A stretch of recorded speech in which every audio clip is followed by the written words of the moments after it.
Okay so good morning everyone.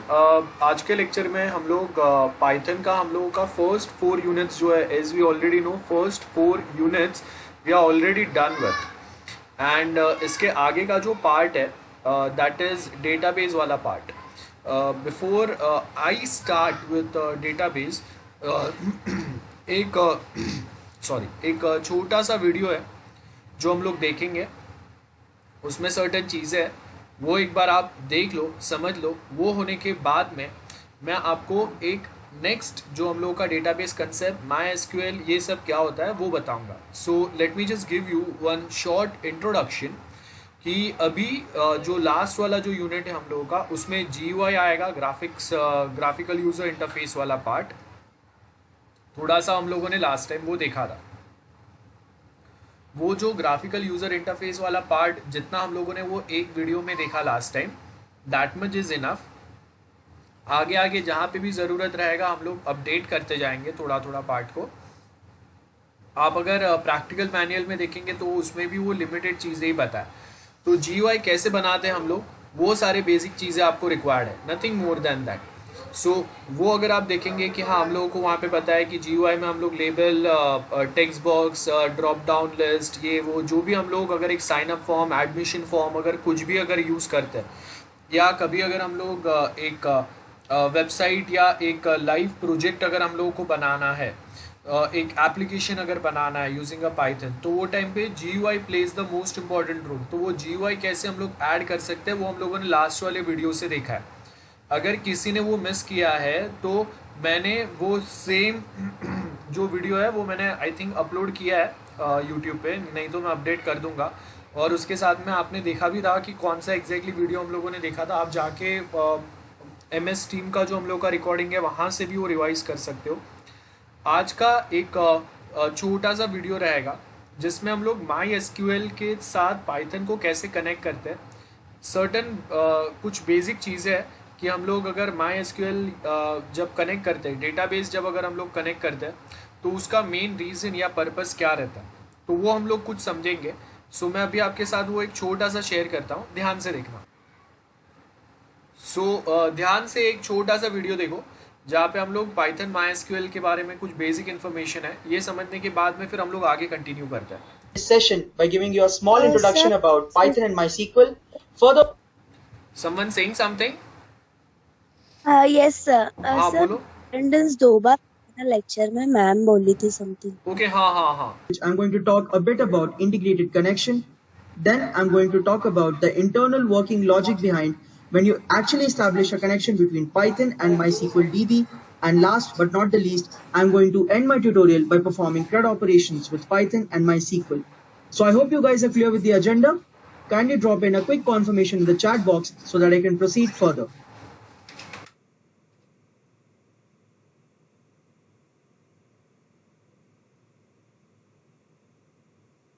Alright guys, so without wasting further time, let me just dive into my tutorial and talk about my first topic, that is Introduction to Python and MySQL.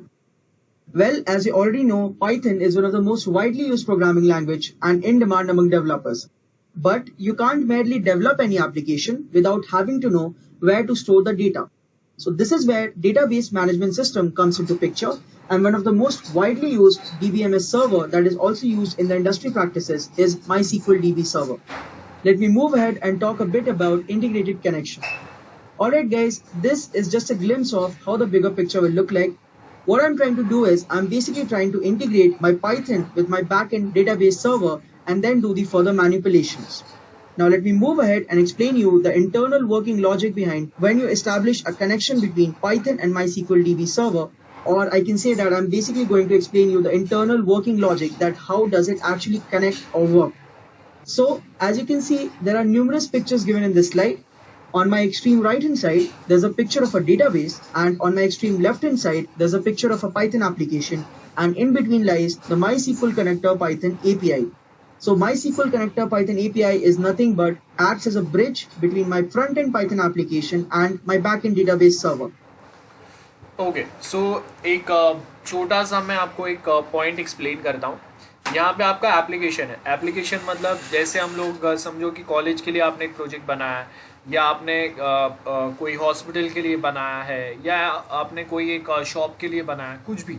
So basic application, बराबर है, वो आपका यहाँ पे है। तो आप जो कोडिंग करेंगे पाइथन का, अब तक हम लोगों ने जो भी कुछ समझा है वो ये एप्लीकेशन लेवल का कोडिंग समझा है पाइथन में, फर्स्ट 4 यूनिट्स जो भी आपने समझा है।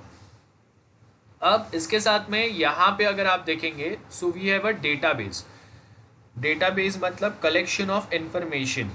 मैं अगर कॉलेज का एक एप्लीकेशन डेवलप करता हूँ, एंड सपोज हम लोग के पास वहाँ पे 1000 2000 5000 स्टूडेंट्स हैं, तो उनका जो भी पूरा इंफॉर्मेशन है, उनके प्रीवियस जो रिजल्ट्स है, एडमिशन टाइम पे उन्होंने जो अपने डिटेल्स दिए थे, उसके बाद में एडमिशन के बाद में उनका अटेंडेंस का रिकॉर्ड, वो अगर कोई एग्ज़ाम अटेम्प्ट कर रहा है तो उसका result, whether they have cleared it, KT लगा, वो सारे डिटेल, एंड ऐसे बहुत सारे डिटेल, वो सब यहाँ पे रहेंगे।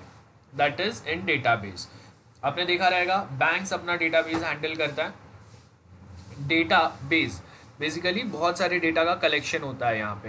तो बैंक्स के पास अपने कस्टमर्स का पूरा इन्फॉर्मेशन रहेगा, उनके डेली ट्रांजेक्शन्स का इन्फॉर्मेशन हो सकता है। कॉलेज के पास प्रोफेसर्स, स्टूडेंट्स, वो सब का इन्फॉर्मेशन हो सकता है।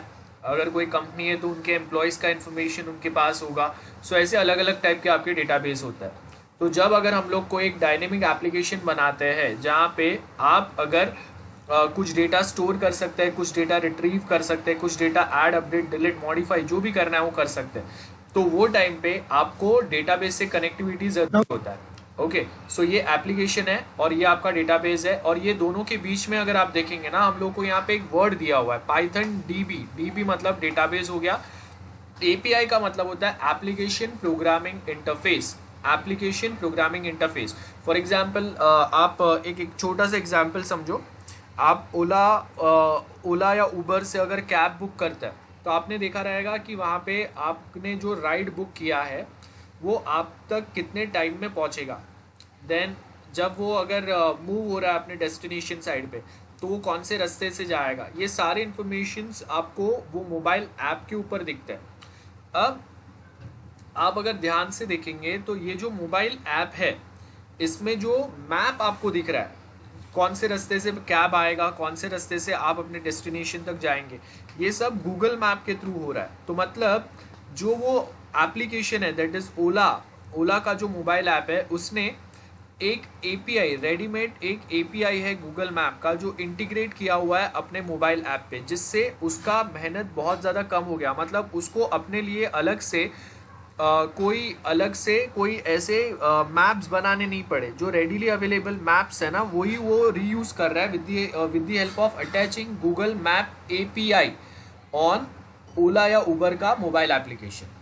तो मतलब बहुत सारे रेडी फंक्शनलिटीज़ आपके वो मोबाइल एप्लीकेशन के अंदर ऑटोमेटिकली आ गया।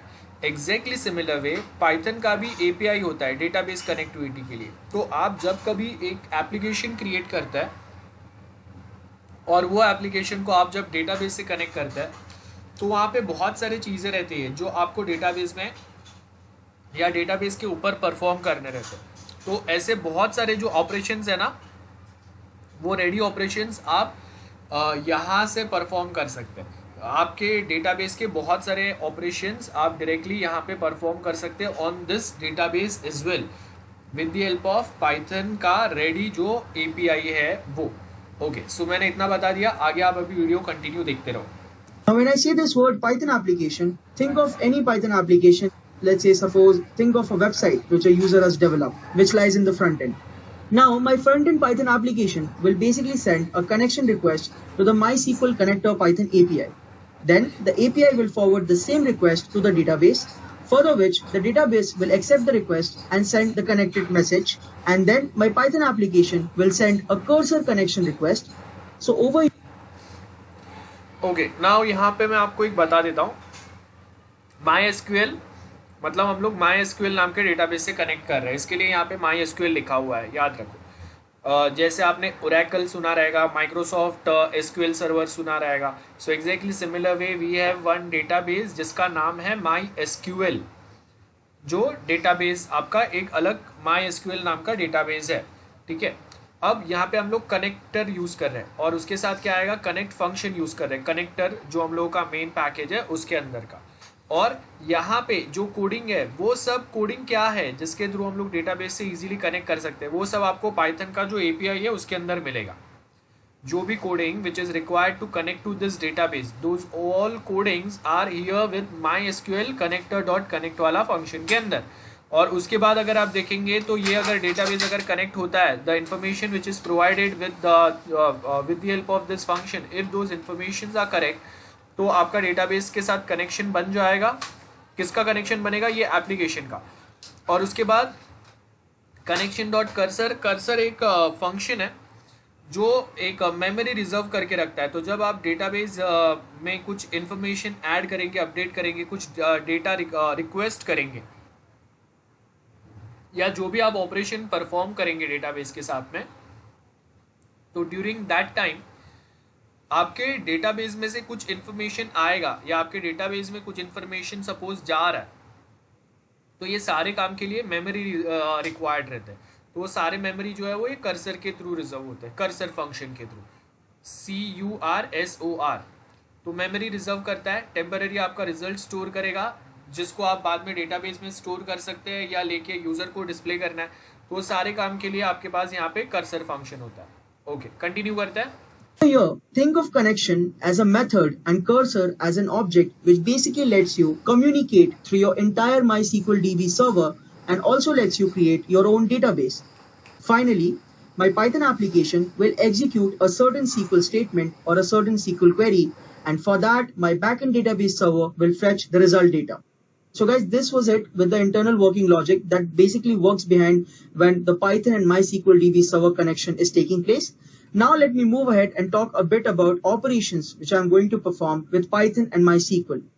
So guys, I'm basically going to perform CRUD operations, which simply means create, read, update and delete with my Python and MySQL.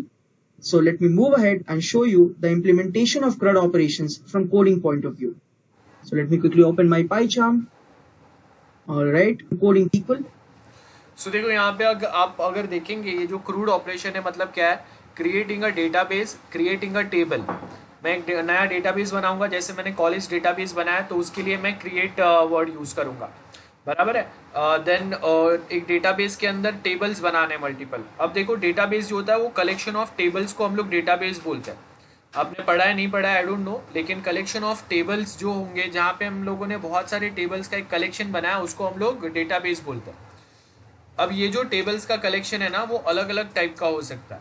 Tables का कलेक्शन मतलब जैसे अगर मैंने कॉलेज डेटाबेस बनाया तो उसमें क्या रहेंगे, स्टूडेंट्स के टेबल्स, स्टूडेंट्स के इन्फॉर्मेशन वाले टेबल्स रहेंगे।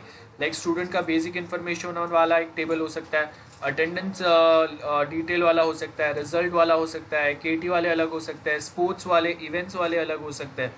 उसके साथ में आपके प्रोफेसर्स के टेबल्स हो सकते हैं। देन जो आपका ऑफिस स्टाफ है उसके अलग से इन्फॉर्मेशन वाले टेबल्स हो सकते हैं। तो आप एक डेटाबेस बना सकते हैं, जैसे लेट्स सपोज मैंने एक डेटाबेस बनाया, क्रिएट डेटाबेस फॉर कॉलेज। तो एक कॉलेज के लिए डेटाबेस बनाया, उसके अंदर हम लोग मल्टीपल टेबल्स बनाएंगे। देन वो टेबल्स अगर सपोज आपके पास ऑलरेडी कोई एक डेटाबेस है जिसके अंदर ऑलरेडी टेबल्स बने हुए हैं, डेटा स्टोर किए हुए हैं, तो आप यहाँ पे वो जो डेटा है उसको यहाँ से रीड कर सकते हो। रीड करने का मतलब है जो ऑलरेडी एग्जिस्टिंग स्टोर्ड इन्फॉर्मेशन है उसको रीड करेंगे, बराबर है। तो उसके लिए हम लोग ये रीड वाला ऑपरेशन यूज करेंगे। उसके बाद में नेक्स्ट जो आएगा that is an update one. तो अपडेट का मतलब क्या रहेगा, एग्जिस्टिंग कुछ रिकॉर्ड्स है, जैसे हम लोग एक दो स्टूडेंट्स के किसी के इंफॉर्मेशन डेटा ऑलरेडी स्टोर किया हुआ है, अब उसका मोबाइल नंबर या ईमेल एड्रेस चेंज हो गया तो आपको वो जो मोबाइल नंबर या ईमेल एड्रेस है उसको अपडेट करना पड़ेगा। Next thing, it might possible कि आपके पास कुछ इन्फॉर्मेशन ऑलरेडी है तो आपको उसको अपडेट करना है। अपडेट करने का मतलब क्या हो गया कि कोई एक स्टूडेंट है जिसको पहले केटी लगा था, तो आपने अपने रिकॉर्ड में क्या रखा हुआ है कि वो जो स्टूडेंट है उसके पास 3 सब्जेक्ट्स में सपोज उसको केटी है, तो अभी अगर उसने 2 सब्जेक्ट्स की केटी क्लियर किए तो आप क्या करेंगे, उसके रिकॉर्ड्स को अपडेट करेंगे। सो दैट्स वाई अगेन हम लोग अपडेट यूज कर सकते हैं। और delete, as we know, delete का मतलब क्या रहेगा, कोई रिकॉर्ड्स या कोई डेटा आपको रिक्वायर्ड नहीं है, कोई एक स्टूडेंट ने एडमिशन कैंसिल कर दिया तो उसके रिकॉर्ड्स या उसका डेटा जो है हम लोग डिलीट कर देंगे because it is not required any more with us. So ये आपके क्रूड ऑपरेशंस हो गए। अब डिटेल में समझते हैं. So let me move ahead and show you the implementation of CRUD operations from coding point of view. So let me quickly open my PyCharm. Alright. Guys, before diving deep into the coding perspective, my first and foremost step is to basically import the MySQL connector package. And how do I do that? I'll click on File, click on Settings, click on Project Interpreter. On the extreme right hand side, there's a picture of a plus sign. And then type here MySQL-connector. Alright, click on MySQL-connector, click on Install Package. It will basically take a minute or two to get installed. Essentially, our first step is to install the MySQL-connector package, which forms the stepping stone for our further operations. सो ये MySQL से connection जो है वो कहीं कहीं पे अलग अलग होता है. तो हम लोग अभी जो कनेक्शन है वो हम लोग समझेंगे, मैं आपको आगे बताऊंगा. फिलहाल के लिए आप सिर्फ ये बेसिक वीडियो देख लो. Which I'm going to do. Again, it'll take a minute or two to get installed. Alright, so as you can see, our package MySQL-connector has been installed successfully. Now, one of the other approach to install the same thing is, suppose this is for those set of users who don't use any Python IDE. Suppose you're using a Python command line. So for them, quickly open command prompt.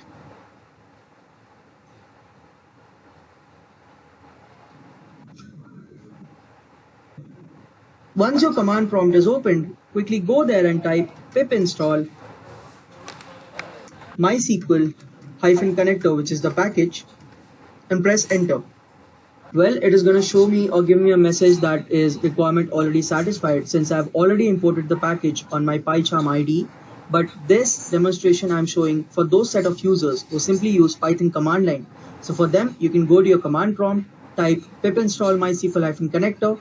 Your MySQL-connector package will be installed, and then you can import your same package on your Python command line, and then you can move on with the further operations. So now it's saying me a warning. This is none of our concern, guys. Let me just quickly close it. And as I've already created a file under the name of PythonDB creation, I'll move on with my coding demonstration. So let me enter the presentation mode and start off by writing my first line of code. So the first line of code which I'm going to write over here is, I'm simply going to import the package which I installed just now, that is MySQL-connector. I'm sorry, it will be MySQL.connector.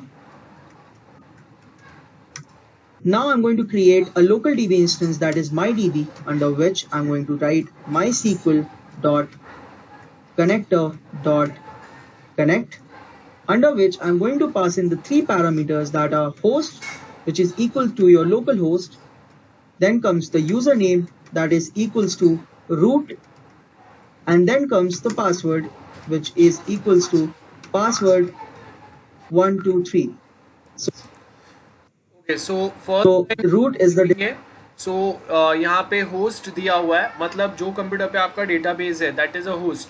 तो अभी हम लोग का database local ही है, इसके लिए यहाँ पे लोकल होस्ट लिखा है. यूज़र जो आपका एडमिन यूज़र रहेगा, जिसके पास पूरे डेटाबेस का परमिशन रहेगा, उसका नाम आएगा. तो हम लोग यहाँ पे रूट डाल रहे हैं. रूट का मतलब अगर आपने लिनक्स या कुछ पढ़ा रहेगा तो रूट यूज़र जो होता है वो उसका मतलब सुपर यूज़र, एडमिनिस्ट्रेटर को बोलता है. और पासवर्ड जो आपको चाहिए. Default username which I had given, guys, and password 123 can also be customized. So this is the password which I gave. Now I'll merely print this local DB instance, that is MyDB. Quickly go ahead and run this code. Yeah. All right.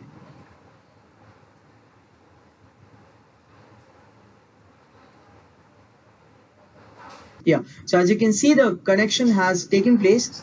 But how do I verify whether the connection has been established successfully or not?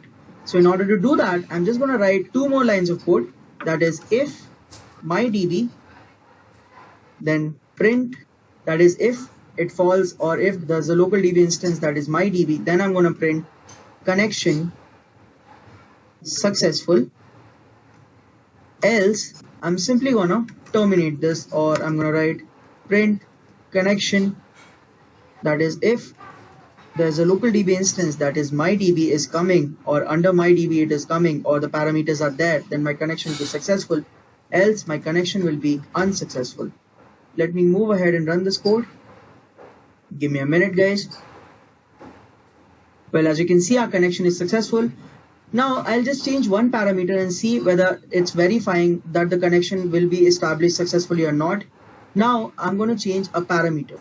Suppose I'm changing the root, which is the default name of user, to Ram, and let's see if the connection is being established successfully or not, or it is being verified or not. Well, as you can see guys, it shares access denied for user Ram, as because our default username was root, which I had given, so it will not be getting connected to our MySQL DB server. Now let me quickly write back root over here and move on by creating a database. So in order to do that, I'll quickly open file. I'll create a new Python file with the name as Python DB creation. Let me just name it Python DB1 creation. Now I'm going to write my first line of code, that is importing mysql.connector, which is the package. Then I'm going to write mydb is equals to mysql.connector.connect, under which I'm going to pass in the three parameters that are host, which is equals to your local host. Then comes your username, that is equals to root, and then comes my password, that is equals to password 123. Finally, I'll move on and I'm going to show you what I'm going to do over here. So I'm going to create an object with the name as myCursor, under which I'm going to pass mydb.cursor, which is pointing towards the location. And finally, I'm merely going to print this object, that is myCursor.execute, under which I'm going to write create database, and let me say my database name is HarshDB. Alright, and then I'll quickly move ahead and run this code. Let's see what is the output. Alright, so it says that the database has been created, that is HarshDB has been created. Now I'm going to show you whether this database is existing in our MySQL workbench or not. So in order to do that, I'll just change few parameters and add a for loop. I'll explain you about the for loop part later. So let me just omit this part, HarshDB, and instead of create, I'll simply write show over here, and then over here I'm going to write show databases. Now I'm going to write for db in myCursor. I'll simply print the database. Alright, move on and run Python DB1 creation file. Well guys, as you can see from the output, the reason why I used a for loop over there is because once my code enters the for loop, it is basically printing all the databases which are existing in our MySQL workbench along with the database HarshDB that we have just created, which is there in our output.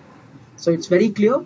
Now I'll quickly open my MySQL workbench and I'll write the same SQL query over there so that it's crystal clear to you. Alright, let me quickly maximize it. 1 second. Now let me simply write show databases and click on execute. 1 minute guys.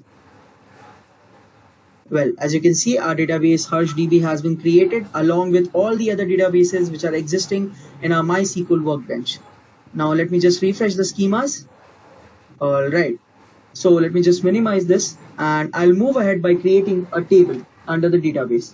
So I think you guys are pretty clear with the concepts which I explained just now. I basically started off by creating or by establishing a connection between our Python and MySQL DB server. Further, I moved on and created a database, and now I am moving on and creating a table under the database HarshDB. Now how do I do that? Well, let me create a new file first. 1 second, I'll name it as create tb and python. Alright guys, before moving ahead, I'm going to tell you one thing. The first 3 or 4 lines of code are going to be same everywhere. I don't find it useful by repeating the same first 3 lines of code everywhere again and again. So देखो database coding एक बार जैसे जैसे हम लोग सीखते जाएंगे आपके लिए बहुत सिंपल रहेगा, बिकॉज स्टार्टिंग का देखो ये जो लाइंस है ना ये सेम ही आता है, खाली आपका डेटाबेस का नाम कहीं कहीं पे चेंज होगा. कर्सर एज आई सेड कि कर्सर जो है वो आपका एक बफर स्पेस है, तो आप डेटाबेस में से जो भी कुछ ला रहे हो टेम्पररी एक लोकेशन पे सेव रहेगा. इसी के लिए लास्ट इसके पहले जो हम लोगों ने फॉर लूप डाला था, ये देखो फॉर लूप में हम लोगों ने क्या किया, जब आपका कोई एक डेटाबेस एग्जीक्यूट होगा उसमें से कुछ इन्फॉर्मेशन आएगा तो वो आपने किस में कैच किया, यहाँ पे देखो ये कर्सर वाला जो है उसका हम लोगों ने ऑब्जेक्ट बनाया कर्सर क्लास का, और उसके बाद उसके अंदर से हम लोगों ने डेटा लेके प्रिंट किया हम लोगों ने. तो बेसिकली आपका बफर हो गया, मेमोरी हो गया। कर्सर को हम लोग मेमोरी बोलते हैं। टेम्पररी एक स्टोरेज लोकेशन है, आपके एसक्यूएल क्वेरीज को एग्जीक्यूट करने का एक जगह है, प्लेस है। और उसके आगे अभी आपके ऊपर के जो लाइंस है वो सेम ही रहते हैं। एक बार आप डेटाबेस के साथ वर्क करना सीखेंगे तो मोस्ट ऑफ लाइंस जो है वो सेम रहते हैं। अंदर अंदर हम लोग एसक्यूएल के दूसरे दूसरे जो क्वेरीज होते हैं ना वो लिखते जाते हैं। क्वेरी का मतलब क्वेश्चन जो हम लोग लिखते हैं, या डेटाबेस से जो हम लोग क्वेश्चन पूछेंगे और उसके अगेंस्ट डेटाबेस जो है वो हम लोग को उसका आंसर देगा। I don't want to bore you guys with the same thing, so let me just copy paste it into the presentation mode. Yeah, Control V. Now I'm going to write my cursor dot execute. It's going to be create table. Suppose I give my table's name as employee, under which let me pass two parameters. They'll be name varchar 200, salary integer. Okay अब यहाँ पे हम लोग एक table create कर रहे हैं। मैं अलग से एक लेक्चर लूंगा जिसके अंदर मैं आपको टेबल क्रिएशन कैसे होता है MySQL में, डेटाबेस क्रिएशन कैसे होता है, और ये टेबल में हम लोग डायरेक्टली वैल्यू कैसे डालते हैं। पाइथन के साथ आप एक बार ध्यान से देख लो कि जैसे हम लोग यहाँ पे क्या कर रहे हैं, एम्प्लॉय नाम का टेबल बना रहे हैं। तो क्रिएट जो है ये कीवर्ड है, टेबल ये कीवर्ड है, और उसके आगे आपका टेबल का नाम है, और उसके अंदर जो भी आपको कॉलम डालना है जैसे नेम है, सैलरी है, और उसके आगे उसका डेटा टाइप होता है। तो हम लोग को एक प्रोग्रामिंग लैंग्वेज पढ़ते हैं तो उसमें जैसे डेटा टाइप आता है, तो जब डेटाबेस में आप टेबल क्रिएट करते हैं तो वहाँ पे भी डेटाबेस आता है। वेरकेयर का मतलब होता है जिसमें आप numbers, integer value, floating value, special character सब कुछ स्टोर कर सकते हैं, वो वेरकेयर होता है। देन सैलरी उसका एक अलग डेटा टाइप होगा। तो ये बेसिक चीज़ें हैं, आप एक बार ध्यान से देख लो। बाद में हम लोग वापस एक MySQL का अलग से सेशन लेंगे, आपको एक एटलीस्ट एक बार एक बेसिक फ्लेवर मिल जाएगा, तो उसके बाद मैं कुछ आगे एक्सप्लेन करूँगा, वो इजीली समझेगा।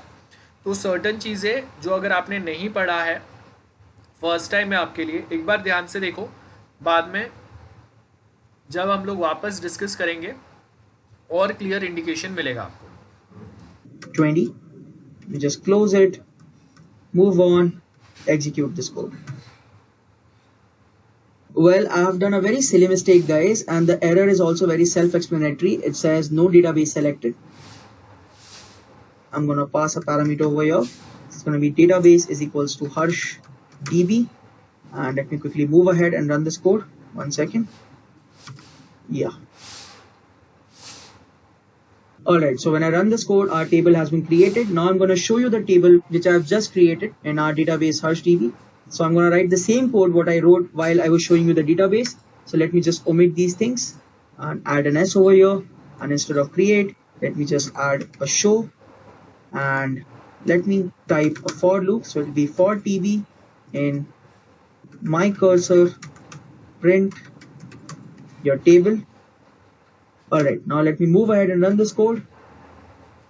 So as you can see, we have created only one table under the database HarshDB. So it is showing that table, which is employee.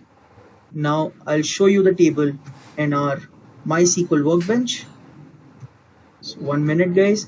So instead of databases, let me just write tables. Let me just select the HarshDB thing over here.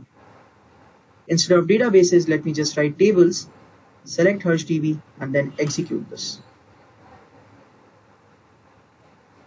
Yeah, so once I execute this, well, as you can see, it is fetching the table, and our table employee has been created on the extreme left hand side under the schemas column.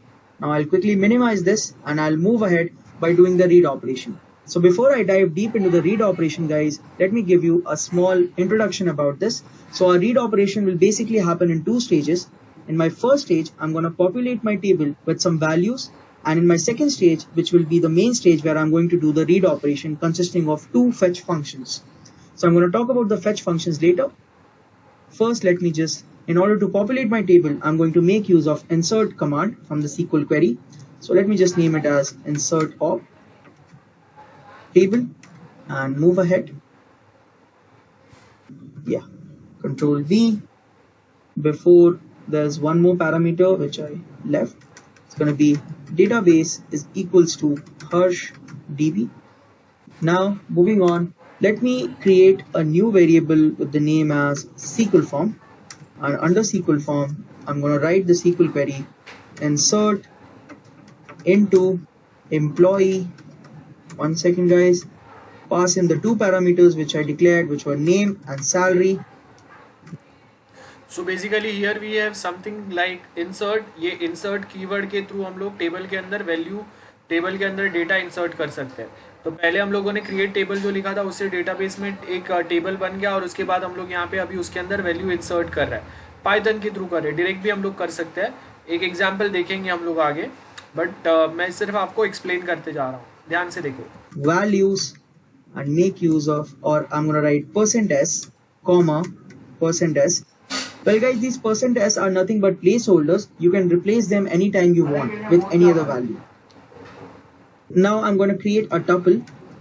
Now the reason why I'm creating a tuple is because, again, in my second stage where I'm doing the read operations, I'm going to make use of two fetch functions. So there's one fetch function called fetchAll.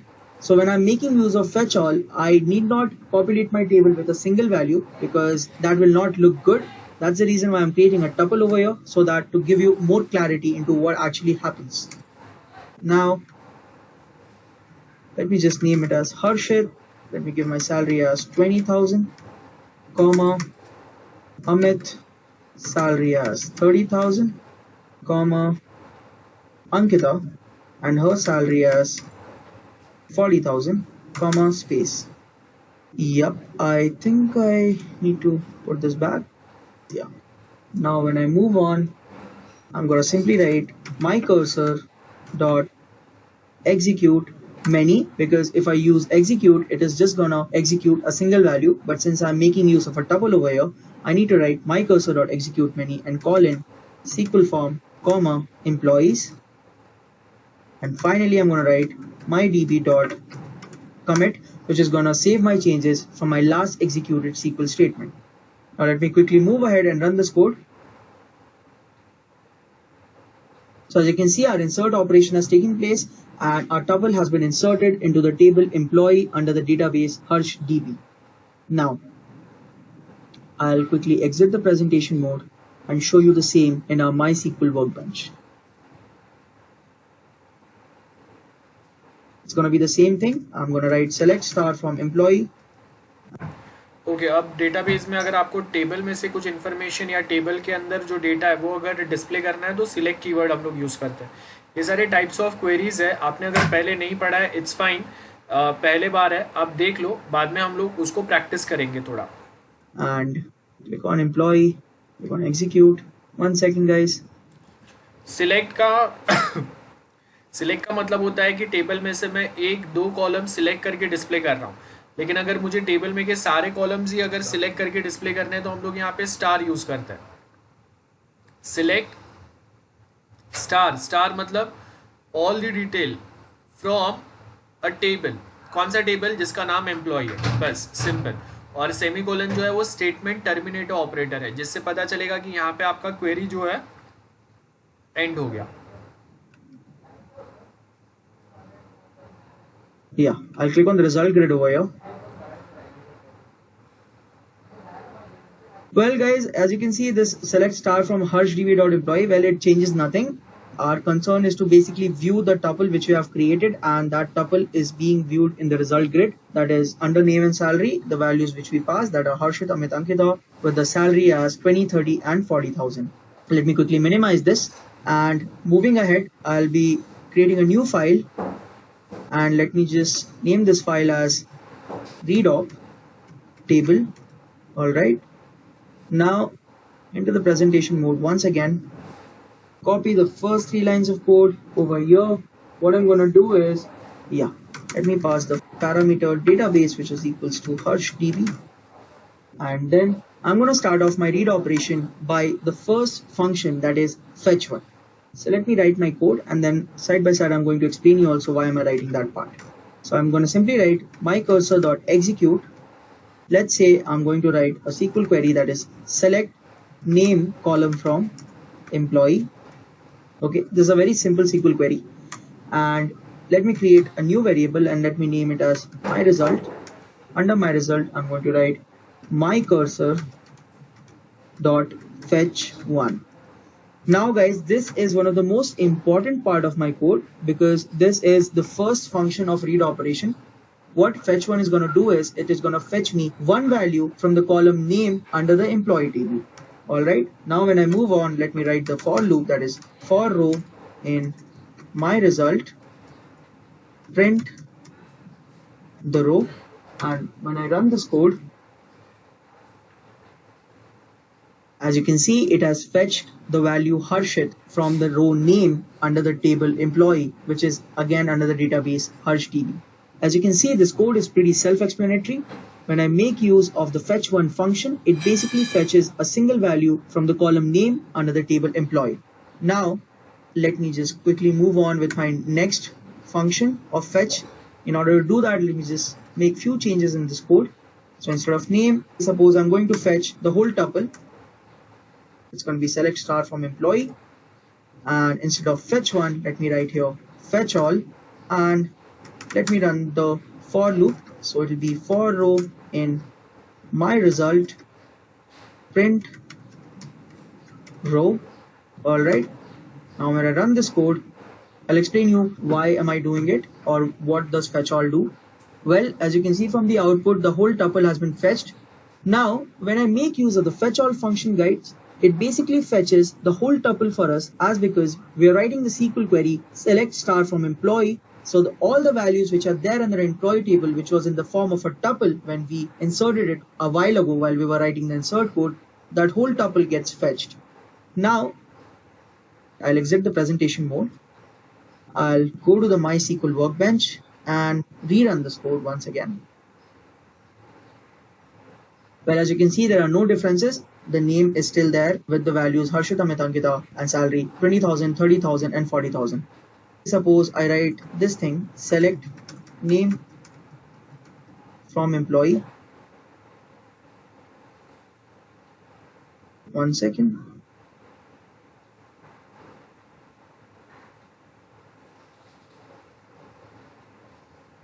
I'm going to show you the changes of the fetch1 functions. In order to do that, let me just write name again over here, name, and instead of fetch all, let me write fetch1.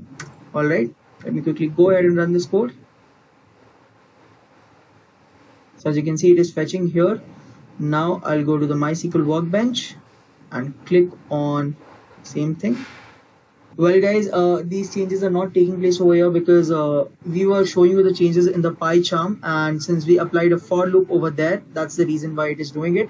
But since when we are using the backend database server, we need not do that because we are not using any loop or we are not doing anything. We are simply fetching the name whole column from the table employee. Now I'll move on and do the update operation. So in order to do that, let me just create a new file, a new Python file, and name this as update of table. Yeah, let me close this. Just click on this, enter presentation mode. Yeah, control V. Let me pass the parameter, which was database, that is equals to HarshDB. Moving on, let me create a new variable with the name as SQL, under which I'm going to write update employee set one second salary. Let me set the salary to 70,000. Now in database के जो हम लोग questions या query पूछते हैं, query का मतलब question होता है, तो यहाँ पे डेटाबेस जब हम लोग पढ़ते हैं ना, तो वहाँ पे हम लोग क्वेरीज लिखना, क्वेश्चन पूछना सीखते हैं. आप अगर करेक्ट क्वेश्चन अगर कर पाएंगे डेटाबेस के साथ में, तो आप करेक्ट इन्फॉर्मेशन डेटाबेस आपको दे पाएगा. डेटाबेस के पास वो इन्फॉर्मेशन होता है, लेकिन आप जब अगर करेक्ट क्वेश्चन पूछेंगे तभी तो वो दे पाएगा. तो करेक्ट क्वेश्चन का मतलब होता है इन डेटाबेस टर्म्स सिंटैक्स प्रॉपर होना चाहिए and the way you right the query that should be proper. तो वही टाइम पे आप सिलेक्ट ऑपरेशन से डेटाबेस के इन्फॉर्मेशन रीड कर सकते हैं, इंसर्ट ऑपरेशन से डेटाबेस टेबल में वैल्यू इंसर्ट कर सकते हैं, अपडेट इन्फॉर्मेशन या अपडेट कीवर्ड से आप डेटाबेस में स्टोर्ड या टेबल में स्टोर्ड कोई इन्फॉर्मेशन को अपडेट मतलब चेंज कर सकते हैं. जैसे कोई एक एम्प्लॉय का पहले सैलरी 10,000 था, अब हम लोग उसको 7,000 कर रहे हैं, अपडेट हो गया. या पहले उसका सैलरी 10,000 था, अब उसमें अपडेट होके आप उसको कुछ एक्स्ट्रा प्रमोशन दे रहे हैं, तो उसका सैलरी क्या होना चाहिए, अपडेट होना चाहिए. तो वो सेम चीज़ हम लोग यहाँ पे बता रहे हैं, याद रखो. ऊपर के जो लाइंस है वो आपके सेम रहेंगे। तो आप कहीं पे भी हम लोग पाइथन के जब कोडिंग पढ़ेंगे डेटाबेस वाले, आपके सर्टन कनेक्शन वाले जो कोड है वो ऑलमोस्ट सेम सब जगह पे रहेंगे। अब यहाँ पे हम लोग क्या कर रहे हैं, अपडेट क्वेरी फायर कर रहे हैं। क्वेरी का मतलब question.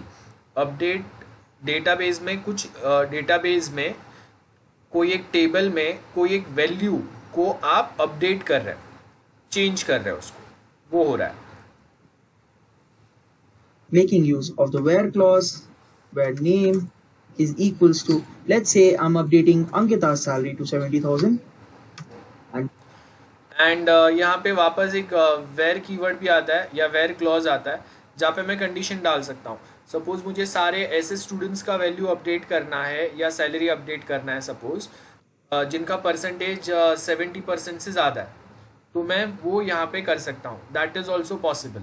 So update employ set salary 70,000 where name of percentage XYZ या percentage should be greater than this much. ऐसे अलग अलग कंडीशन डाल सकते हैं हम लोग, इसके लिए ये वेयर क्लॉज यूज़ करते हैं। ये आगे देखेंगे, बट फिलहाल जो भी आ रहा है स्क्रीन पे मैं आपको एक बार समझा रहा हूँ, तो ध्यान से देखो। नेक्स्ट टाइम जब हम लोग वापस पढ़ेंगे तो आपको और डिटेल में और प्रॉपरली समझेगा। and finally I'm going to write my cursor dot, one second, execute, call in the SQL thing. अब ये क्या करेगा, माई कर्सर, ये तो आपका मेमोरी होगा, टेम्पररी स्टोरेज लोकेशन होगा माई कर्सर में, और उसके आगे मैंने एग्जीक्यूट फंक्शन कॉल किया। एग्जीक्यूट करने क्या बोल रहा हूँ, एसक्यूएल वाला जो मेरा ये वेरिएबल है उसके अंदर जो वैल्यूज है वो, तो एसक्यूएल के अंदर वैल्यू क्या है, ये पूरा बड़ा सा क्वेरी जो है वो उसके अंदर है। तो हम लोगों ने यहाँ पे क्या लिखा, माई कर्सर डॉट एग्जीक्यूट एसक्यूएल, तो इसके अंदर ये जो अपडेट वाला क्वेरी वो एग्जीक्यूट होगा, और इसका जो भी रिजल्ट आएगा वो माई कर्सर में टेम्पररी स्टोर रहेगा जब तक आप उसको डिस्प्ले नहीं करते या और कहीं पे प्रोसेस नहीं करते। And then write mydb dot commit. You quickly go ahead. अब ये जो कमिट कीवर्ड है, कमिट का मतलब होता है परमानेंटली, वो जो भी हम लोगों ने चीज़ें अपडेट किया है उसको आप कमिट मतलब डेटाबेस में चेंज कर दो, confirm.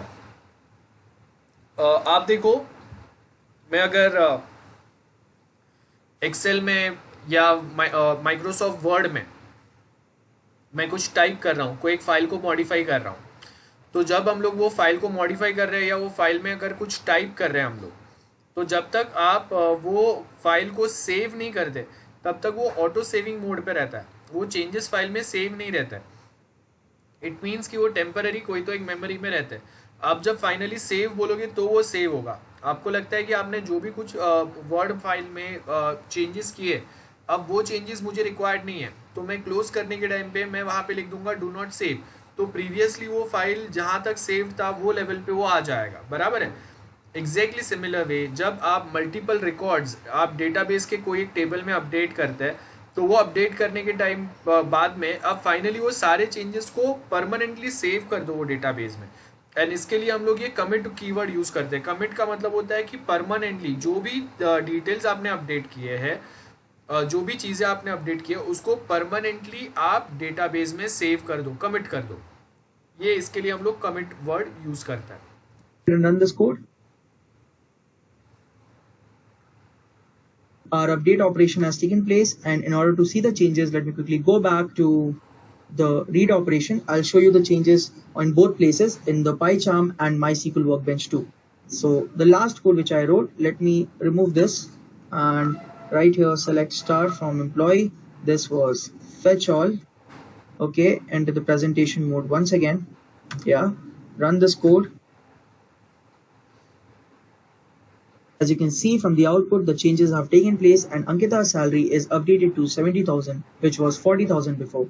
I'll quickly move on and show the same changes in the MySQL Workbench. So it's quite easy. Let me just rerun this code. This should be star over here. Yep, and then execute it. As you can see, Ankita's salary over here is again updated to 70,000. Now I'll move on and do the last operation, that is delete operation, which will also conclude my tutorial. It's going to be delete op, let me name it as table. Alright, enter the presentation mode once again, copy the first 3 lines of code. I'll pass here the database parameter. Database is equals to HarshDB. I'll move on and let me make use of the same variable which we used that time. Say suppose delete from employee where name is equals to, suppose I'm deleting my record guys, which is Harshit. अब देखो हम लोगों ने अब तक क्या देखा, आपको टेबल डेटाबेस क्रिएट करना है। क्रिएट डेटाबेस, आगे हम लोग डेटाबेस का कुछ तो नाम लिखते हैं, जैसे यहाँ पे हर्षित डीबी नाम का एक डेटाबेस बना है। अब उसके अंदर आपको अगर टेबल क्रिएट करना है तो क्रिएट टेबल, और आगे हम लोगों ने एम्प्लॉय नाम का टेबल बनाया। आपको वो टेबल में जो भी इंफॉर्मेशन स्टोर्ड है वो अगर रीड करना है तो हम लोग सिलेक्ट कीवर्ड यूज़ करते हैं। एग्जिस्टिंग टेबल में कुछ रिकॉर्ड्स है, उसमें अगर मॉडिफिकेशन करना है तो अपडेट कीवर्ड लिखते हैं। और उसके बाद में लास्ट जो है, एग्जिस्टिंग टेबल में कोई रिकॉर्ड को अगर आपको डिलीट करना है तो डिलीट कीवर्ड लिखेंगे। डिलीट करो, सिंपल इंग्लिश है। देखो डिलीट क्या, कहाँ से डिलीट करना है, फ्रॉम एम्प्लॉय, एम्प्लॉय नाम का जो टेबल है वहाँ से डिलीट करो। क्या डिलीट करना है, वेयर नेम इक्वल टू हर्षित, इसको डिलीट करो। क्या बोल रहा हूँ मैं, डिलीट ये टेबल में से, एम्प्लॉय टेबल में से जहाँ पे नाम हर्षित है उसका रिकॉर्ड डिलीट कर दो, बस। And then my cursor dot execute all in SQL and then write my db dot commit, which is gonna save the तो कमिट क्या करेगा, फाइनली ये सारे चेंजेस जो है वो आपके यहाँ पे परमानेंटली डेटाबेस में सेव हो जाएंगे। रिमेंबर, इसके लिए हम लोग ये कमिट कीवर्ड यूज करते हैं। changes from my last executed SQL statement. Let me quickly go ahead and run this code. Well, the database spelling which I used is wrong, I guess. Well, as you can see from the error, it's quite justified. It says unsupported argument data BAC. So the database spelling is wrong. Let me quickly rectify that. 1 second, guys. Yeah, I'm gonna write A over here. I missed it. My bad. And run this code once again. So as you can see, our delete operation has taken place, and I'm going to show you the changes. Exit this. We'll go to read op. I'll enter the presentation mode once again. Run this code. Well, as you can see, the record Harshit has been deleted from here, and the same thing would be, or the same changes would have taken place in the MySQL workbench. Let me quickly open it and run this code once again. Well, as you can see, the record Harshit is deleted from here too. So this marks the okay, so I hope अभी तक मैंने जो भी explain किया है वो, मतलब जो वीडियो में हम लोगों ने देखा और साथ में मैं जो आपको एक्सप्लेन कर रहा था वो आपको क्लियरली समझा है अब तक। ठीक है, will take 5-10 minutes break, then वापस हम लोग कंटिन्यू करते हैं। Now will continue from this side. जो बेसिक चीज़ें रिक्वायर्ड है हम लोगों को डेटाबेस सीखने के लिए, वो सारे यहाँ पे दिए हुए हैं, और आप एग्ज़ाम के लिए भी डायरेक्टली यहाँ से पढ़ सकते हैं। W3 स्कूल PHP MySQL वाला जो सेक्शन है वो बहुत सिंपल वे में आपको यहाँ पे मिल जाएगा। अब बेसिक आपको दिया है, डेटाबेस के साथ हम लोग कोई एक एप्लीकेशंस पाइथन के बना सकते हैं। रिमेंबर, कोई भी एक लैंग्वेज अगर वो डेटाबेस सपोर्ट नहीं करता है ना, तो हम लोग प्रोफेशनल लेवल पे वो लैंग्वेज को यूज़ नहीं कर सकते, क्योंकि आपको मोस्ट ऑफ जो भी एप्लीकेशन आप बनाओ उसमें कहीं ना कहीं छोटे मोटे लोकेशंस पे आपको डेटाबेस की ज़रूरत, रिक्वायरमेंट तो होगी। MySQL वही एक टाइप का डेटाबेस है। अब ये MySQL यूज़ करने का मेन जो पर्पज़ है वो ये है कि ये फ्रीली अवेलेबल है, मतलब ओपन सोर्स है। फ्री में मतलब सपोर्ट ये वो आपको फ्री में नहीं मिलता है, वन थिंग। हाँ, लेकिन आपको डाउनलोड अगर करना है तो आपको यहाँ पे जनरल पब्लिक लाइसेंस के साथ में ही आता है, मतलब आप डाउनलोड कर सकते हैं, आपको चाहिए उतना आप बेसिक यूज़ कर सकते हैं। लेकिन अगर आपको उनके साइड से सपोज़ अगर आप एक बहुत बड़ा डेटाबेस अगर इसके थ्रू सेटअप करने का ट्राई कर रहे हैं, तो वो टाइम पे आपको ऑफकोर्स हेल्प लगेगा, सपोर्ट लगेगा, और जो सपोर्ट है वो सपोर्ट कोई कंपनी फ्री में प्रोवाइड नहीं करता है। तो अगर आपको लगता है कि बहुत सारे सॉफ्टवेयर्स जो फ्री में अवेलेबल है, तो नॉर्मल यूज़ के लिए हम लोग अगर कोई एक कॉलेज लेवल पे एक छोटा सा डेटाबेस बनाने के लिए अगर बना रहे हैं, तो वो टाइम पे आप वो जो जनरल पब्लिक लाइसेंस के साथ में अगर कोई एक सॉफ्टवेयर आ रहा है आप उसको यूज़ कर सकते हैं, रिमेंबर। लेकिन वहाँ पे कहीं पे भी अगर आप देखेंगे तो सपोर्ट फ्री में नहीं होगा, सपोर्ट के लिए आपको अलग से पैसे भरने पड़ेंगे। सो यहाँ पे आप देखो क्या बोला है, MySQL database. First as you can see कि आप यहाँ से डाउनलोड कर सकते हैं, वो दिया हुआ है। MySQL ड्राइवर्स इंस्टॉल कैसे करना है, तो जो प्रीवियस वीडियो देखा हम लोगों ने वहाँ से अगर आप देखेंगे तो अपने को यहाँ पे कमांड प्रॉम्प्ट ओपन करना है। कमांड प्रॉम्प्ट में आपको यहाँ पे देखो लोकेशन दिया हुआ है, तो हर एक का कंप्यूटर टू कंप्यूटर यूजर्स के अंदर आपका नाम का जो यूजर बना रहेगा वो चेंज होगा। यहाँ पे ऐप डेटा में, लोकल में, प्रोग्राम्स में पाइथन 36 वाला एक रहेगा। स्क्रिप्ट में जाके ये वाला जो कोड है PIP पिप इंस्टॉल MySQL कनेक्टर पाइथन, ये जो है इसके थ्रू ऑनलाइन सर्टन चीज़ें जो है वो डाउनलोड हो जाएंगे। उसके आगे अगर आप देखेंगे नेक्स्ट आपको यहाँ पे क्या बोला है, टेस्ट MySQL कनेक्टर। सो यहाँ पे अगर आप देखेंगे सो आपको सर्टन चीज़ें दिए हुए हैं, लाइक यहाँ पे आपको देखो क्या बोला है, पाइथन डेमो MySQL test.python। हम लोगों ने ये माई कनेक्टर जो है वो कॉल किया है, और उसके आगे हम लोगों ने यहाँ पे एक सिंपल सा एक जो कमांड है वो लिखा हुआ है। सो वो सेम यहाँ पे कनेक्ट कैसे करते हैं वो दिया हुआ है। तो MySQL कनेक्टर के लिए हम लोग क्या करेंगे, MySQL that is a complete package name dot connector, ये आता है। If above code were executed with no error, MySQL connector is installed and ready to be used, जिसके थ्रू आप बाकी डेटाबेस को अपने एप्लीकेशंस के साथ में कनेक्ट कर सकते हैं। उसके लिए यहाँ पे MySQL कनेक्टर आता है पिक्चर में। अब कनेक्शन कैसे क्रिएट करना है, कनेक्टर का मतलब क्या है, MySQL से आपका पाइथन का कनेक्शन बन गया। रिमेंबर MySQL कनेक्टर MySQL से आपका कनेक्शन बना रहा है, लेकिन MySQL that is the database, यहाँ पे डेटाबेस का नाम है आपका MySQL। डेटाबेस सॉफ्टवेयर की मैं बात कर रहा हूँ। डेटाबेस सॉफ्टवेयर जो हम लोग यूज करेंगे उसका नाम MySQL है। अब वो सॉफ्टवेयर के साथ में आपका पाइथन का कनेक्शन बन गया है, लेकिन उसके बाद में अब ये MySQL वाला जो सॉफ्टवेयर है डेटाबेस क्रिएशन का, उसके अंदर जब अगर आप कोई एक डेटाबेस बनाएंगे तो वो डेटाबेस के साथ आपका कनेक्शन बनना चाहिए। तो उसके लिए बाद में हम लोग क्या करेंगे, कनेक्शन क्रिएट कनेक्शन वाला जो पैटर्न है वो यूज करेंगे। सो यहाँ पे देखो ये हम लोग का फाइल तो कॉमन ही है, और उसके अंदर हम लोग ये पैटर्न फॉलो कर रहे हैं। क्या किया हम लोगों ने, import MySQL dot connector, then यहाँ पे आपने एक ऑब्जेक्ट बना दिया MyDB, आप अपना नाम डाल सकते हो, कुछ भी डाल सकते हो। यहाँ पे MyDB नाम का एक ऑब्जेक्ट बना है, और उसमें हम लोगों ने क्या लिखा, MySQL dot connector dot connect function हम लोगों ने कॉल किया, जिसके अंदर 3 चीज़ें डाले। जो कंप्यूटर पे आपका डेटाबेस स्टोर्ड है वो कंप्यूटर का नाम आएगा यहाँ पे, होस्ट यूज़र नेम आ गया यहाँ पे, जो यूज़र के थ्रू जो यूज़र को ये डेटाबेस एक्सेसिबल है वो यूज़र का नाम आएगा और उसका पासवर्ड आएगा। एंड प्रिंट MyDB, तो यहाँ पे आपको कनेक्शन देखो यहाँ पे उसको बता देगा वो कनेक्शन सक्सेसफुल हुआ या नहीं। 2 कोड आपको लिखना है। फर्स्ट ये वाला, यहाँ पे ये वाला डायरेक्ट आप लिख सकते हो, नोट कर लो जल्दी से ये code. So I hope note हो गया रहेगा सबका, नोट हो गया students guys? Yes sir. Okay, so yes sir. क्या बाकी है, एनीवन बाकी है, किसी का हो गया ना? सो ये वाला आपका पार्ट हो गया। उसके बाद अगर आप देखेंगे कनेक्शन क्रिएट करने वाला बता दिया हम लोगों ने। होस्ट मतलब कंप्यूटर का नाम, अगर आप प्रोफेशनली अगर कर रहे हैं तो यहाँ पे आपका सर्वर का नाम आएगा। लोकल होस्ट मतलब फ़िलहाल मेरा जो लोकल कंप्यूटर है जिस पे हम लोग काम कर रहे हैं उसी के ऊपर आपका डेटाबेस है, वहाँ पे ही आप क्वेरी लिखेंगे, वहाँ से ही आप टेस्टिंग करेंगे। इसके लिए फ़िलहाल यहाँ पे लोकल होस्ट है। एक बार आप प्रोफेशनल अगर आप मोबाइल एप्लीकेशन बनाएंगे, सॉरी एक कोई एप्लीकेशन बनाएंगे, तो उसके बाद यहाँ पे वो जो सर्वर होगा, जो मेन कंप्यूटर होगा, उसका नाम आएगा। नेक्स्ट यहाँ पे क्या बोला है, now we can start querying the database using statement.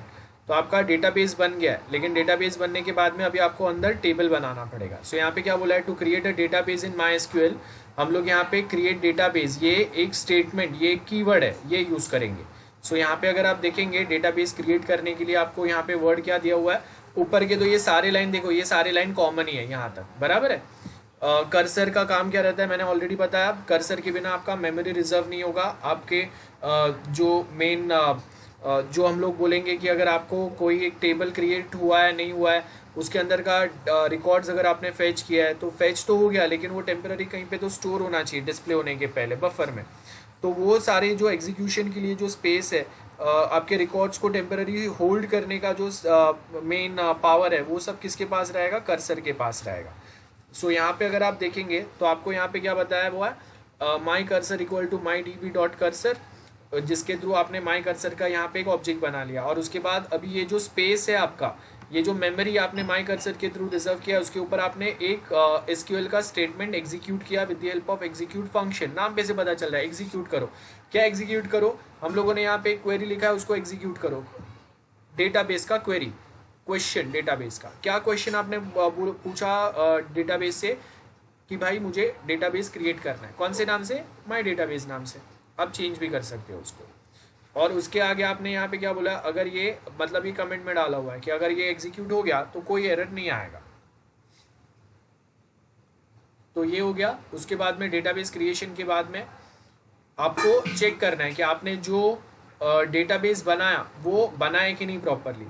सो यहाँ पे एग्जीक्यूट होने के बाद में अभी हम लोग क्या करेंगे, शो डेटाबेस। अगेन ये एक दूसरा कीवर्ड है, ये सारे हम लोग डेटाबेस के नाम बता रहे हैं। सो अगर यहाँ पे शो डेटाबेस करेंगे तो यहाँ पे क्या आएगा, देखो शो डेटाबेस, और उसके बाद माई कर्सर के अंदर जो भी वैल्यू आया उसको मैंने x नाम के वेरिएबल में कैच किया और मैंने यहाँ पे लिखा प्रिंट x। तो आपका जो MySQL सॉफ्टवेयर है उसके अंदर जितने भी डेटाबेसेस बने रहेंगे वो सारे यहाँ पे प्रिंट हो जाएंगे। सो फिलहाल हम लोग के पास यहाँ पे अगर आप देखेंगे तो 4 डेटाबेस बता रहे हैं, information schema, my database, performance schema and system के लिए एक SYS है। सो ये आपके 4 हो गए। सो अभी आपको क्या करना है, ये कोड लिखते जाना। फर्स्ट ये वाला लिख दो, डेटाबेस क्रिएशन वाला, एंड उसके बाद फिर हम लोग ये वाला लिखेंगे। सो ऊपर के जो लाइंस है ये तो आपके कॉमन ही रहेंगे, तो आपको वो लिखने की ज़रूरत नहीं है।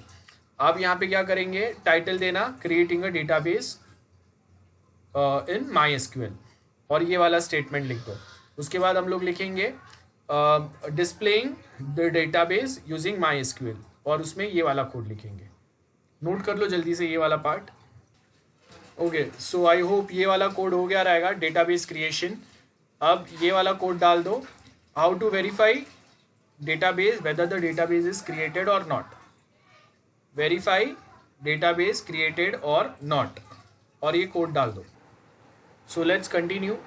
ये 2 पॉइंट्स होने के बाद में अगर आप देखेंगे, नेक्स्ट अभी एग्जाम्पल आपको यहाँ पे क्या बोला है, कनेक्टिंग टू माई डेटाबेस। अब कनेक्ट कैसे करते हैं, सो उसके लिए देखो यहाँ पे एक छोटा सा आपको यहाँ पे एक लाइन ऐड कर देना है। एग्जिस्टिंग जो हम लोग के ऊपर 3 लाइन्स थे उसी में ही आपका एक फिक्स डेटाबेस बन गया है।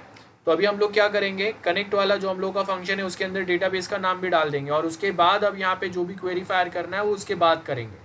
सो नेक्स्ट आपका कोड क्या आएगा, कनेक्टिंग टू माई डेटाबेस, या आपने जो भी नाम का डेटाबेस बनाया है वो। सो खाली आपको ये एक इतना सा एक लाइन ऐड करना है आगे के जो आपने स्टेटमेंट्स लिखे हैं उसके अंदर। उसके बाद में टेबल कैसे क्रिएट करते हैं वो देखते हैं, नोट कर लो।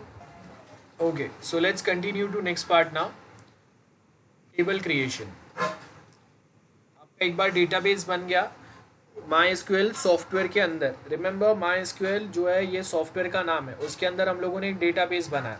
डेटाबेस का मतलब क्या होता है, कलेक्शन ऑफ टेबल को हम लोग डेटाबेस बोलते हैं। आपको जिसको नहीं पता है लिख लेना। ओके, आप लोग DBMS सब्जेक्ट पढ़ रहे हैं क्या? ये सुनो। Yes sir. ओके, आप पढ़ रहे हैं ना DBMS। ओके, तो बहुत अच्छा है। तो ऑलरेडी आपको पता है डेटाबेस क्या होता है। सो database means collection of tables, and table का डेफिनेशन क्या रहता है, it is a combination of rose and columns. बराबर है, ये आपका टेबल का डेफिनेशन होता है। बहुत सिंपल भाषा में अगर हम लोग बोले, बुक का डेफिनेशन नहीं चाहिए, सिंपल भाषा में अगर हम लोग बोले तो टेबल जो होगा आपका उसमें क्या रहेंगे, रोज एंड कॉलम रहेंगे। और डेटाबेस का मतलब क्या रहेगा, कलेक्शन ऑफ टेबल्स को हम लोग डेटाबेस बोलते हैं। तो यहाँ पे अगर आप देखेंगे तो अगर आपको कोई एक टेबल बनाना है, अब आप अगर DBMS पढ़ रहे हैं तो आपने सपोज ओके आप कौन सा सॉफ्टवेयर यूज़ कर रहे हैं वहाँ पे, ओरेकल या MS SQL server? MySQL sir, MySQL। Okay, MySQL ही यूज़ कर रहे हैं आप लोग? Yes sir. ओके ओके, तो बहुत अच्छा है। तो आपका वहाँ पे आप जो क्वेरीज पढ़ रहे हो वो सेम यहाँ पे सेम ही है। तो चलो देख लेते हैं हम लोग। यहाँ पे अगर आप देखेंगे सो आपको जब MySQL DBMS या कोई दूसरे स्टूडेंट्स कभी कभी आप दूसरे सॉफ्टवेयर्स भी यूज़ करते हैं DBMS के। सो यहाँ पे हम लोग MySQL नाम का सॉफ्टवेयर यूज़ कर रहे हैं, उसका कनेक्टर वाला क्लास है जो आपको डेटाबेस और वो डेटाबेस के अंदर के जो टेबल्स है उससे कनेक्ट करने में हेल्प करता है। तो आपने वो वाला पैकेज जो है, वो वाले जो प्रोग्राम्स बाय डिफ़ॉल्ट जो लाइब्रेरी है उसको इंपोर्ट किया। MyDB नाम का एक हम लोगों ने यहाँ पे ऑब्जेक्ट बनाया जिसके अंदर हम लोगों ने क्या किया, mysql.connector.connect, और उसके अंदर हम लोगों ने 4 वैल्यूज़ पास किए। Computer that is local host, जिसके ऊपर आपका डेटाबेस, आपके पूरा डेटाबेस स्टोर्ड रहेगा। जो यूज़र को इसका एक्सेस है उसका यूज़र नेम, उसका पासवर्ड, और कौन से नाम से डेटाबेस है उसका नाम। उसके आगे फिर हम लोगों ने यहाँ पे कर्सर क्रिएट किया जहाँ पे आपका ये जो भी टेबल क्रिएशन है, क्वेरी जनरेशन है, एग्जीक्यूट करेंगे, टेबल में से वैल्यू फैच होगा, उसके लिए यहाँ पे टेम्पररी एक स्टोरेज लोकेशन, एग्जीक्यूशन मेमोरी यहाँ पे रिजर्व हो जाएगा। तो हम लोगों ने क्या बोला, डेटा, ये आपका जो ऊपर MyDB कनेक्शन वाला जो आपका ऑब्जेक्ट है वो डॉट कर्सर नाम का फंक्शन कॉल किया। अब वो कर्सर नाम का फंक्शन कॉल किया तो मेमोरी रिजर्व और एक बफर स्टोर करके वो और डेटा को दूसरे साइड पेस्ट करने का जो भी फंक्शनलिटी, जो भी कैपेसिटी है वो माई कर्सर के अंदर आ गया। देन माई कर्सर के साथ में हम लोगों ने एग्जीक्यूट वाला फंक्शन कॉल किया और उसके अंदर हम लोगों ने क्या लिखा, क्रिएट, दैट्स अ कीवर्ड। क्या क्रिएट करना है, टेबल क्रिएट करना है। इसके लिए हम लोगों ने यहाँ पे टेबल लिखा। कौन सा टेबल क्रिएट करना है, कस्टमर नाम का।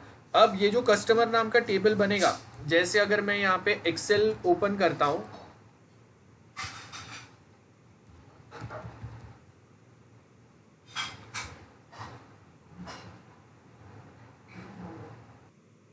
देखो ध्यान से देखो, हम लोग के पास एक्सेल है।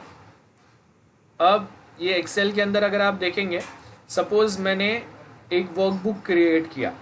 अब इसके अंदर देखो, ये जो वर्कबुक है इसको मैं सेव कर देता हूँ, कोई भी एक नाम से सेव करता हूँ। सपोज मैं ब्राउज करता हूँ, कोई एक लोकेशन पे इसको मैं सेव करता हूँ। सपोज मैंने डेस्कटॉप पे इसको सेव किया, टेस्टिंग MySQL, ठीक है, ये नाम से मैंने सेव कर दिया। अब सपोज आपका जो डेटाबेस है उसका नाम है टेस्टिंग MySQL।